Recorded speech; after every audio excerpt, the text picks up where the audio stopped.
In the packed Social Security office waiting room, he drove his elbow into my shoulder, and that's when the clerk spotted the note I'd prepared for years. Just a small piece of paper, but it unlocked a sleeping archive forged signatures, shadow loans, and a call to the Federal Benefits Integrity Office. I didn't need to scream. I just needed to let the truth flow and let the security cameras record everything. My name is Mara Ellison, and I've always been good at spotting patterns. It's what made me valuable at Ridge North Systems, where I spent my nights monitoring server logs and tracking anomalies. But the pattern that emerged in my personal life that October evening wasn't one I'd been trained to catch. The air in my Auburn Falls apartment carried that electric ozone smell that comes before a storm. I'd just gotten home from a 12-hour shift when I saw the envelope wedged under my door, not in the mailbox where it belonged. My landlord only did that for urgent notices. Inside was a debt collection notice for $74,000, a refinance loan I'd never taken. My hands shook as I read the details. The signature at the bottom was mine, or close enough to fool someone who didn't know better. But I knew I'd never signed this, never even seen this lender's name before. I powered up my laptop and started digging. First, my credit report. There it was, like a malignant growth loan origination date 3 months ago, already showing 60 days past due. Then I checked my email, searching for any communication from this lender. Nothing. But in my spam folder, I found something else, dozens of calls from unknown numbers that I'd ignored, thinking they were just robocalls. I called one back. The representative confirmed my worst suspicion when she read out the last 4 digits of my Social Security number. They were correct. That's when the pieces started clicking. 3 months ago, Randall, my stepfather, had suddenly gotten friendly, started asking about my work benefits, whether I was planning to buy a house, casual questions that seemed like family small talk. Mom had been thrilled. "He's finally taking an interest in your life," she'd said. I pulled up my old lease renewal from 6 years ago, scanned and saved in my cloud storage. The signature on the loan document was traced from it. I could overlay them perfectly in Photoshop. Someone had literally traced my old signature. My phone buzzed, a text from my mother. "Lorna, Randall says you haven't returned his calls about the family meeting tomorrow. Don't be difficult." Family meeting, right. I spent the next 4 hours building my case. Screenshots, timestamps, credit monitoring alerts I'd ignored. A pattern emerged: address changes I hadn't made, requests for replacement cards, inquiries from car dealerships. Someone had been shopping with my identity. By 2 a.m., I'd made my decision. I scheduled an appointment at the Social Security office for the next morning, not to change anything about my benefits, but to create a paper trail. I typed up a note on a small piece of paper, choosing my words carefully. "Please review the red flag file I submitted previously, potential forgery and identity theft. Please contact the investigator at Federal Benefits Integrity Office, case number FB 2194. Am I safe?" I folded it into quarters and slipped it into my wallet. If Randall wanted a family meeting about helping me with my finances, as his voicemail suggested, I'd give him one, but it would be on my terms, with witnesses, cameras, and a federal case number already in motion. The storm finally broke outside, rain hammering against my windows. I didn't sleep. Instead, I prepared. Bank statements showing I'd been at work during supposed loan signings, photos of documents with suspicious signatures, a voice recording app ready on my phone. By dawn, I had everything I needed. Everything except the answer to one question: did my mother know what her husband had done to me? The Social Security office in Auburn Falls opened at 9 a.m., but I arrived at 8:30, watching the early morning crowd gather. The November cold cut through my jacket as I clutched the folder containing my evidence credit reports with official stamps, bank letters questioning suspicious signatures, screenshots of a rejected car loan application with my name as cosigner. "Are you here yet?" Randall's text came at 8:45. I could see his truck pulling into the parking lot, that familiar rust-spotted Ford with construction equipment rattling in the bed. "Inside already. Waiting room," I replied, keeping it short. The waiting room smelled of old coffee and anxiety. packed with people clutching their own folders of problems. The speaker system crackled with robotic voice calling numbers. I signed in at the kiosk. Selected Representative Payee Inquiry, the option Randall had insisted I choose so he could help manage my benefits. What he didn't know was that I'd already filed a different kind of report weeks ago. He walked in at 8:55, bringing the smell of cheap cigarettes and morning beer, construction jacket, steel-toed boots, that swagger he got when he thought he was running the show. "There's my girl," he said, loud enough for half the room to hear. "Ready to get this family business sorted." I nodded, fingers tight on my folder. My phone buzzed a text from Mom. "Please don't make a scene. We need this." "Need what?" Exactly, I wanted to ask. "Need to steal from your daughter." "B47, the speaker called. "My number." We approached the window together. The clerk, a black woman whose nameplate read Karis Monroe, looked up with professional boredom that shifted subtly when she saw Randall looming behind me. "How can I help you today?" she asked, eyes on me, not him. I slid my ID through the window, and with it, the folded note tucked beneath. My hand stayed steady as I spoke. "I need to discuss some concerns about my account security and potential representative payee arrangements." Karis picked up my ID, saw the note. Her fingers paused. She unfolded it below the counter line, where Randall couldn't see. I watched her eyes move across my carefully chosen words. "Please review the red flag file I submitted previously. Potential forgery and identity theft. Please contact the investigator at Federal Benefits Integrity Office, case number FB 22194. Am I safe?" The change was subtle, a slight straightening of her shoulders, a quick glance at Randall, then back to me. She nodded almost imperceptibly and pressed something under her desk. No sound, but I knew an alert had been sent. "Just stop playing games," Randall growled, reaching past me to grab my folder. "We talked about this.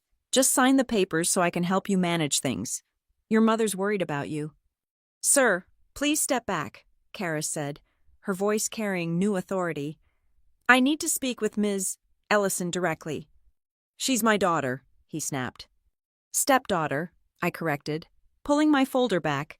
Some papers spilled the bank letters, the credit reports. Randall's face changed when he saw them. "What the hell is this?" He grabbed for the papers again. Harder this time. When I stepped back, his hand caught my shoulder, shoving me sideways into the rope barrier. The security guard materialized like he'd been waiting. "Sir, I need you to calm down." "I am calm," Randall shouted, which might have been funny in other circumstances. "This is family business." Karis had already printed something I could hear the printer whirring. She spoke evenly. "Ms. Ellison, Mr. Pike, I think we should continue this discussion in the consultation room. Officer Martinez will join us." The consultation room was small, windowless, with a camera in the corner that Randall kept eyeing. Karis set a printed page on the table. System notes from case number FB 22194, dated 3 weeks ago. My preemptive strike. "Ms. Ellison previously reported concerns about identity theft," she read, "including unauthorized use of her Social Security number for financial products." She looked at Randall. "Sir, are you here today to apply as a representative payee?" "She needs help," he blustered. "Her mother asked me—" "I don't need help," I interrupted, pulling out my phone. "But I do have this." I played the voicemail he'd left 2 days ago. "You better sign those papers, Mara, or things are going to get complicated for everyone. Your mother doesn't need to know about your selfishness." The room went silent except for his recorded voice echoing off the walls. "Don't you dare!" Randall lunged across the table, trying to grab my phone. His elbow caught my shoulder hard, sending me off the chair. I hit the floor, pain shooting up my arm where I'd tried to break my fall. "Sir," Officer Martinez moved fast, positioning himself between us. "That's assault. Step back now." "She's lying." Randall's face had gone red, veins standing out on his neck. "Making up stories." "The camera recorded everything," Karis said calmly, pointing to the corner. She helped me up, professional but gentle. "Ms. Ellison, Do you need medical attention? I'm okay, I said. Though my shoulder throbbed, I stayed focused. This was going exactly as I'd planned, just more painfully than expected. This is bullshit, Randall spat, but he'd backed against the wall, finally recognizing the trap he'd walked into. You can't, she's family. This is a family matter. Identity theft isn't a family matter, Karis replied. She'd pulled up more screens on her tablet. Ms. Ellison, the Federal Benefits Integrity Office has been investigating your case. Would you like to present your documentation? I opened my folder with my good arm, spreading the evidence across the table. This refinance loan for $74,000. I never signed it. Look at the signature. I placed my genuine signature samples next to the loan document. Someone traced it from my old lease agreement. Karis photographed each document methodically. Officer Martinez hadn't moved, keeping himself between Randall and me. That's not anyone could have, Randall stammered. The loan application was submitted from an IP address registered to your home internet, I continued, pulling out the technical report I'd convinced a friend at Ridge North to run. Timestamp shows 2:34 p.m. on a Tuesday. I was logged into my work terminal from 7 a.m. to 7 p.m. that day. Here's the access log. Karis typed notes rapidly. What about the original documents? How would someone access your old lease? I'd been waiting for this question. My mother asked to keep a copy 6 years ago when I first moved out. For their records. She said, I looked at Randall. Where do you keep the family files again? That locked cabinet in your home office? His face went from red to pale. There's more, I said. The post office provided these delivery logs. Another paper on the table. Mail addressed to me was rerouted to your address. The signature receiving it is M. Ellison. But I placed a photo next to it. Here's my time card showing I was in the middle of a server migration at Ridge North that exact hour, 60 miles away. Your mother signed for you, Randall said quickly. She was helping forge my signature, I asked. Is that what she told you? The door opened. A man in a suit entered, federal investigator badge visible. Ms. Ellison, I'm Agent Carroll with FBIO. We've been monitoring your case. Randall tried to move toward the door. Officer Martinez stepped in front of it. The evidence Ms. Ellison provided 3 weeks ago was compelling, Agent Carroll said. But we needed documentation of an actual attempt. Today provided that. He looked at Randall. Mr. Pike, you're being placed under investigation for identity theft, wire fraud, and attempted benefits fraud. I want a lawyer, Randall muttered. That's your right, Agent Carroll agreed. Officer Martinez will escort you out. You're not under arrest at this moment, but I strongly advise against any contact with Ms. Ellison. As Martinez led him out, Randall turned back. Your mother. We'll have to choose, I finished. I know. The room felt larger with him gone. Karis printed copies of everything for me, her hands efficient but kind. You planned this, she said quietly.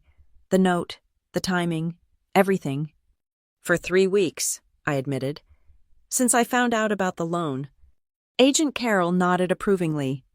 Smart, the recording, the witnesses, the camera footage of the assault. You've built a solid case. We'll need you to file a formal police report for the assault, and we'll coordinate with the state attorney on the fraud charges.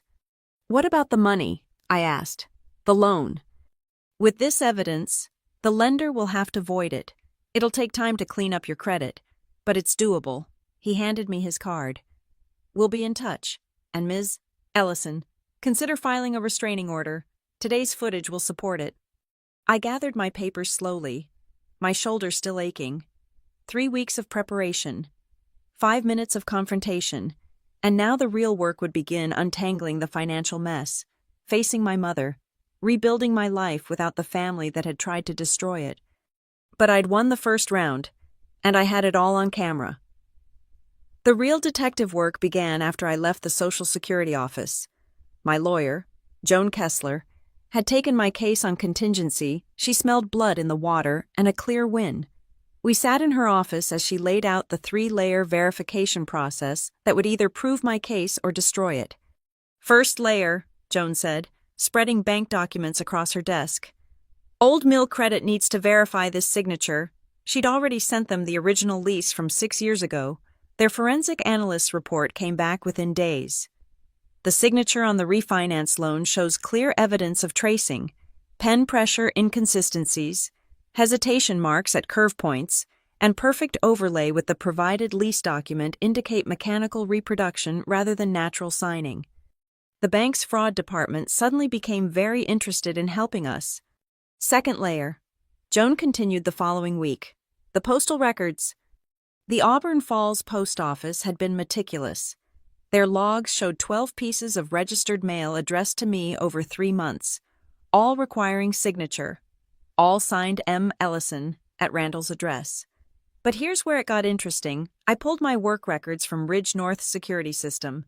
Every single signature timestamp matched moments when I was badge logged into the server room, a controlled area with camera footage.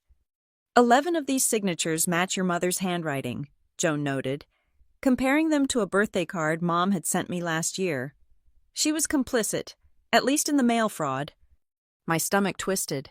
I'd suspected, but seeing the evidence laid out was different. Third layer is your alibi, Joan said, and this is where your job pays off. Ridge North Systems took data security seriously. My manager, Eric Volkov, personally compiled my access logs, entry timestamps, exit timestamps, which servers I'd accessed. Even bathroom breaks, everything was logged. The night Randall had submitted the loan application online, I'd been in the middle of a critical database migration. 32 witnesses could verify I hadn't left the building for 14 hours. No jury would believe you signed loan documents while simultaneously logged into 3 different servers, Joan said with satisfaction. The investigation expanded. Agent Carroll subpoenaed Randall's financial records and found a pattern: 6 small construction contracts from the city, all requiring bonding he couldn't afford. Until suddenly, he could. The $74,000 loan had been dispersed to an account in his name, not mine. He'd been using my credit to fund his business. "There's more," Carroll told us during a conference call. "Your stepfather had been telling contractors he had a silent partner with excellent credit, even showed some of them your credit report." "How did he get that?" I asked, though I suspected the answer. "Your mother," Carroll confirmed. "She requested it on your behalf 6 months ago. Used your social security number and security questions she'd know as your parent. The final piece fell into place when we traced the laptop used for the loan application.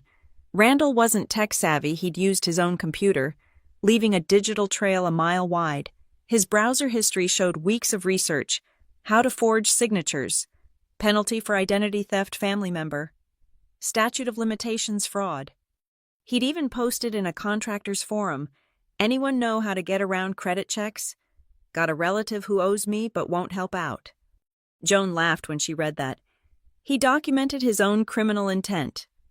The most damaging evidence came from an unexpected source, Randall's former business partner, who'd fallen out with him last year. He bragged about it, the man told investigators, said his stepdaughter was loaded from her tech job, and she'd never even notice, called her too buried in computers to pay attention to the real world. I thought about all those late nights at Ridge North, monitoring systems, tracking anomalies, building my career while Randall built his fraud. He'd been right about one thing: I had been buried in computers, but that's exactly what saved me. Every login, every timestamp, every digital footprint had become my alibi. "We have enough," Joan announced after 6 weeks of investigation. Identity theft, mail fraud, wire fraud, forgery. The federal charges alone could put him away for years. But Mara, you need to know your mother will likely face charges too. I stared at the evidence wall Joan had built in her conference room. Photos, documents, timelines, a map of betrayal rendered in paper and ink. Somewhere in that mess was the answer to why my own mother had helped destroy my future for a man she'd known for 7 years. "I know," I said finally. "Proceed with all of it." The trap I'd set at the Social Security office had been just the beginning. Now we had him and her in a net woven from their own greed and my obsessive documentation. Every signature told a story. Mine told the truth. Theirs told everything else. Joan moved fast once we had our evidence lined up. The civil filing hit Randall like a sledgehammer temporary asset freeze, emergency injunction, and a restraining order that meant he couldn't come within 500 feet of me or my workplace. The beauty of civil court, Joan explained as we watched Randall's lawyer scramble in the preliminary hearing, is we only need preponderance of evidence. Criminal court will need beyond reasonable doubt, but for now, we just need to show it's more likely than not that he defrauded you. The judge, a no-nonsense woman named Harrier, reviewed our evidence packet with sharp eyes. "Mr. Pike," she said, looking over her glasses, "your bank records show a deposit of $74,000 3 days after this loan was issued in Ms. Ellison's name. Can you explain that?" Randall's lawyer whispered urgently in his ear, "My client has no comment at this time." "Then I'm granting the plaintiff's motion for asset freeze," Judge Harrier ruled. "All accounts connected to these transactions are frozen pending investigation. Next hearing in 30 days. Randall exploded. "That's my business money. I have contracts." "You should have thought of that before allegedly stealing your stepdaughter's identity." The judge cut him off. The financial lockdown hit him immediately. Within a week, Randall couldn't make payroll for his crew. Checks bounced. The city pulled his bond for non-payment. His construction business, built on my stolen credit, crumbled like wet concrete. The criminal investigation expanded parallel to our civil case. Agent Carroll coordinated with the state attorney's office, building charges that made my stomach flip every time I read them: aggravated identity theft, wire fraud crossing state lines, mail fraud, forgery in the first degree. "Your stepfather made a crucial mistake," Carroll told me during one of our prep meetings. "He used your identity to get bonding for city contracts. That makes it a federal case defrauding a government entity." But the real blow came from the Contractor Licensing Board. Someone I suspected one of Randall's unpaid workers had tipped them off about the investigation.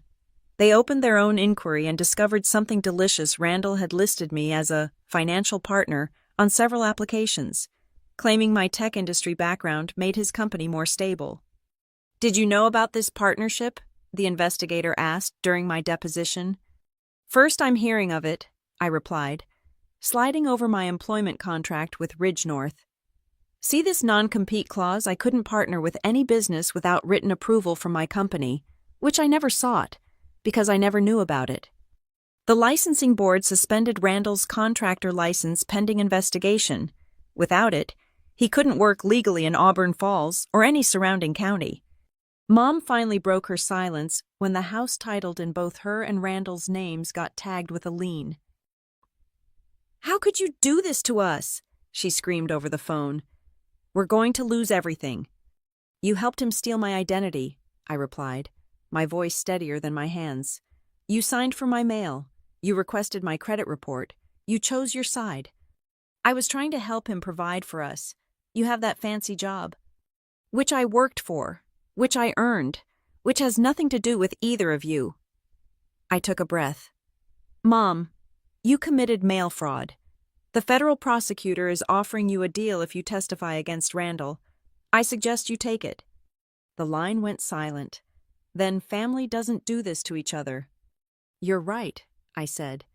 "They don't, which is why we're not family anymore." I hung up and blocked her number. 3 weeks later, Randall made a desperate play. He showed up at Ridge North, violating the restraining order, trying to convince my coworkers I was lying. Security had him in handcuffs before he made it past reception. The violation added another charge and revoked his bail conditions from the criminal case. Joan called me that afternoon, giddy. "He just made our civil case a slam dunk. Violating a protective order shows consciousness of guilt and ongoing threat. No jury will side with him now." The financial forensics revealed the full scope. Beyond the $74,000 refinance, there were credit cards I'd never seen, store accounts, even an attempt at a business loan that had been rejected only because the bank required an in-person signature. Total attempted theft. $126,000. Actual theft, $89,000. Here's what we're asking for. Joan laid out our demands. Full restitution, all legal fees, punitive damages for emotional distress, and permanent injunction against any use of your personal information. What about criminal charges? The state attorney files those separately, but our civil victory will make their job easier. She smiled. Your paper trail is going to bury him. As Randall's world collapsed, mine began to rebuild. Old Mill Credit agreed to void the fraudulent loan and clean my credit report. The other accounts were closed. Debts assigned to the actual thief. It would take months to fully restore my credit score, but the trajectory was finally upward instead of down. The city contracts Randall had won with his stolen bonds were reassigned. Word spread through the contractor community he was toxic, untouchable. Even if he somehow avoided jail, his professional reputation was destroyed. I thought victory would feel sweeter. Instead, I felt hollow, watching my stepfather's life implode and my mother choose him even as the evidence mounted. But I hadn't started this war. I just finished it. The courtroom smelled like old wood and nervous sweat. 6 months after that morning in the Social Security office, we finally had our day, actually. 3 days of hearings where criminal and civil proceedings overlapped in a complex legal dance. Karis Monroe took the witness stand on day 1. She held the folded note I'd given her that morning, now labeled Exhibit A14. Ms. Ellison handed this to me with her identification. She testified. The note referenced a prior complaint filed with our office regarding identity theft. What did you do when you read this note? The prosecutor asked. I pressed our silent alert. It notifies security without alarming potential perpetrators. We're trained to take identity theft seriously, especially when the victim might be under duress. She produced the system log from her computer, showing the exact timestamp of the alert, 9:03 a.m. Then came the security footage, crystal clear, showing Randall grabbing my shoulder and shoving me into the barrier. The courtroom was silent except for the whir of the video player. Randall's defense attorney tried to minimize it. A simple family disagreement. Assault, the prosecutor corrected, captured on federal property surveillance. The forensic document examiner testified next, demonstrating with overlays how the signatures were traced. In my 20-year career, I've rarely seen such obvious mechanical reproduction, he stated, showing the jury the telltale hesitation marks. Then came the moment that cracked the case wide open. During cross-examination, Randall's lawyer asked one question too many. Mr. Pike, did you ever have access to Ms. Ellison's old lease agreement? Randall, against his lawyer's visible panic, answered, Of course I did. Lorna kept all the family papers. The good signatures are always the old ones. He stopped, realizing what he'd just said. The prosecutor pounced. The good signatures. Can you explain what makes a signature good for your purposes? I plead the fifth, Randall muttered, but the damage was done. Mom testified under immunity the next day, looking smaller than I'd ever seen her. She admitted to signing for my mail, accessing my credit report, and keeping my documents in Randall's home office, but she insisted she didn't know about the loans. You never questioned why mail for your daughter was coming to your house, the prosecutor pressed. Randall said she was having mail troubles at her apartment, Mom replied weakly. The federal investigator presented Randall's browser history, including his searches about forgery and fraud. They'd found more draft emails never sent where he'd practiced writing as me, forum posts asking about identity theft penalties. Joan handled the civil testimony brilliantly. She walked through my financial losses credit score dropping 200 points, therapy costs for anxiety, lost overtime at work while dealing with the fraud, moving expenses after I'd had to relocate for safety. Ms. Ellison built her career and credit through years of careful work, Joan stated. Mr. Pike attempted to steal all of that in a matter of months. On day 3, the verdicts came in rapid succession. Criminal court first, guilty of identity theft, guilty of wire fraud, guilty of mail fraud, guilty of forgery in the first degree, guilty of assault. The federal charges carried mandatory minimums. Randall was looking at 5 to 7 years. Then civil court, where Judge Harrier delivered her ruling. The evidence overwhelmingly supports Miss Ellison's claims. The court finds for the plaintiff on all counts. The damages were precise $89,000. In restitution for stolen funds, $31,000 in legal fees, $60,000 in punitive damages for emotional distress. Total judgment, $180,000 plus interest. Furthermore, Judge Harrier continued, I'm issuing a permanent injunction. Mr. Pike is prohibited from using, accessing, or possessing any personal information belonging to Ms. Ellison. Any violation will result in immediate imprisonment. Randall's contractor license was permanently revoked. The licensing board's decision was swift, and brutal fraud involving identity theft was grounds for lifetime ban from the trade. But the worst blow for him came from the federal benefits fraud charge. Because he'd used my identity to secure government contracts, he was barred from any federal contracts for life. In construction, that was a career-ending sentence. Mom sat in the back row throughout, tears streaming. When the verdicts were read, she looked at me once, a look I couldn't decode. Regret, anger, loss. I turned away. She'd made her choice, testified under immunity, and would avoid jail. That was more mercy than she'd shown me. The reporters were waiting outside. No comment, I said, following Joan's advice, but the Auburn Falls Gazette ran the story anyway. Local contractor convicted of stealing stepdaughter's identity. The details were public record now. That night, I sat in my new apartment, the one Randall didn't have the address for, and looked at the judgment papers. $180,000 I'd probably never see, since his assets would go to criminal fines first. But that wasn't the point. I'd taken back my name. That was worth more than any dollar amount. Judge Harrier's final ruling came down like a hammer on a Thursday afternoon. The courtroom was fuller than it had been during testimony. Word had spread through Auburn Falls about the contractor who'd stolen from his own stepdaughter. I've reviewed all evidence and testimony, Judge Harrier began, adjusting her glasses. The scope of betrayal in this case is particularly egregious. Mr. Pike, you held a position of trust in Ms. Ellison's family. You exploited that trust for financial gain. She read each decision with deliberate clarity.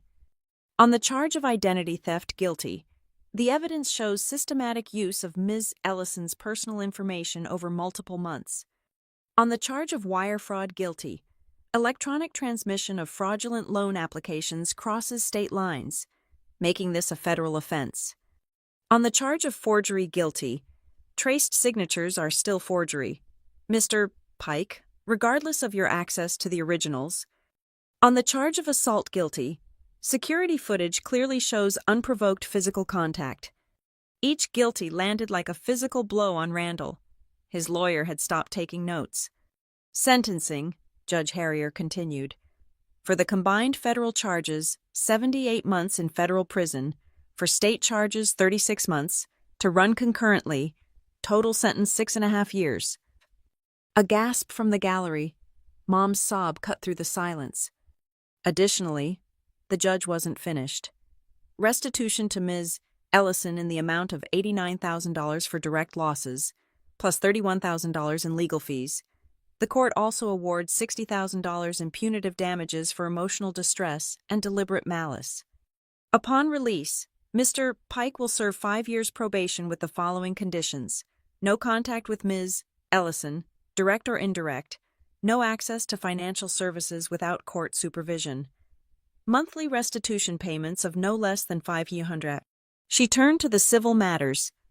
The Contractor Licensing Board has permanently revoked Mr. Pike's license. He is barred from obtaining any professional licensing requiring financial trust.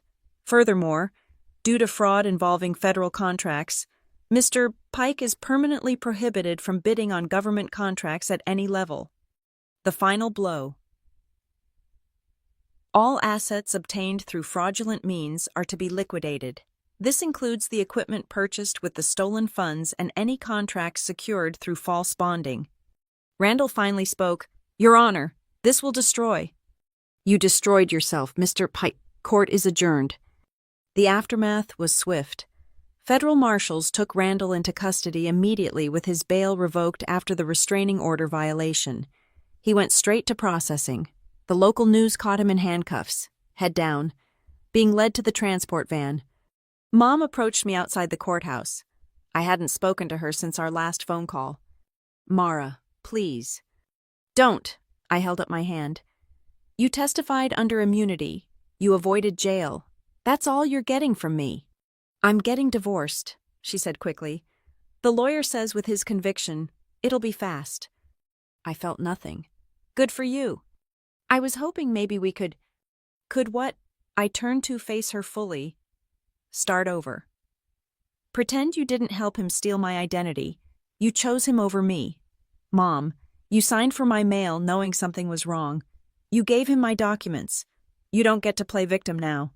She was crying, but I'd run out of sympathy 6 months ago. I walked to my car, leaving her on the courthouse steps.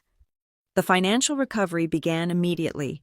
Joan worked with credit agencies to expedite the cleanup. Every fraudulent account was marked as identity theft and removed. The refinance loan vanished from my record. Slowly, my credit score began climbing back. The $180,000 judgment was largely symbolic. Randall's assets totaled maybe $40,000 after liquidation, but Jones secured a lien against any future earnings. "If he ever makes money again, you're first in line," she assured me. Ridge North Systems upgraded their security protocols based on my case, and Eric promoted me to senior security analyst. "Anyone who can track fraud like you did belongs in cybersecurity," he said. The raise helped cover my moving expenses and therapy costs. 3 weeks after sentencing, I received an envelope with no return address. Inside, a cashier's check for $5,000 and a note in Mom's handwriting. "From selling my jewelry, I know it doesn't fix anything. I'm sorry." I deposited the check. It went toward my legal fees. The Auburn Falls Gazette ran a follow-up story. "Identity theft victim wins landmark case." They interviewed Joan, who praised the paper trail I'd built. Ms. Ellison's meticulous documentation made this case. Every timestamp, every login, every saved email, that's what caught him. I declined to be interviewed, but I did one thing. I sent a thank you card to Karis Monroe at the Social Security office. Inside, I wrote, "Your quick action that morning saved me. Thank you for taking my note seriously." 6.5 years. Randall would be in his 60s when he got out, barred from his trade, owing me money he'd never be able to pay. But I'd won something more valuable than money. I'd proven the truth. Every forged signature was now evidence. Every stolen document was part of the public record. My name was mine again, clean, clear, and protected by federal injunction. That was worth everything. The rain was falling soft and fine as I left the courthouse for the last time. Auburn Falls always did have a talent for dramatic weather. I pulled my coat tighter and headed for my car. The final documents tucked safely in my bag, confirmation from the credit bureaus that my record was clean. Verification that my name was finally, fully mine again. At Ridge North Systems, I submitted my verification of identity theft victim status to HR. It was a simple form, but it meant my employee records would be flagged for extra security. No one could call pretending to be me. No documents could be requested without multiple confirmations. It was a small shield, but a permanent one. "You know," Eric said when I turned in the form, "we've implemented 3 new security protocols based on your case. You've made the whole company safer." I hadn't thought about it that way. My personal nightmare had become a cautionary tale, a training scenario, a reason to double-check and verify. Maybe that was worth something too. 3 months after the trial, I was debugging code when my phone buzzed. Unknown number, local area code. Usually, I'd ignore it, but something made me answer. "Ms. Ellison, this is Officer Martinez from the SSA. I wanted to let you know we've used your case in our training program. That note you gave Karis, we're teaching all our clerks to watch for similar signals now." I thanked him and hung up, staring at my screen without seeing it. Somewhere out there, someone else might slip a folded note across a counter, and this time, The clerk would know exactly what to do. My new apartment overlooked the tech district, far from the neighborhoods where Randall had worked. I'd chosen it deliberately, a fresh start in glass and steel, where no one knew my story unless I chose to tell it. The doorman required photo ID from every visitor. The mailroom used locked boxes with security codes. I'd learned to appreciate these small safeties. One evening, while reviewing server logs, I found myself thinking about patterns again. How Randall's scheme had unraveled because he couldn't resist using that traced signature repeatedly. How Mom's participation had left tracks in postal records and credit reports. How every crime, no matter how carefully planned, creates its own evidence trail. I'd become better at my job because of what happened. Paranoid, maybe, but usefully so. I could spot anomalies others missed. Trace digital footprints through seemingly unconnected systems. My trauma had become expertise. The $5,000 from Mom's jewelry had cleared months ago.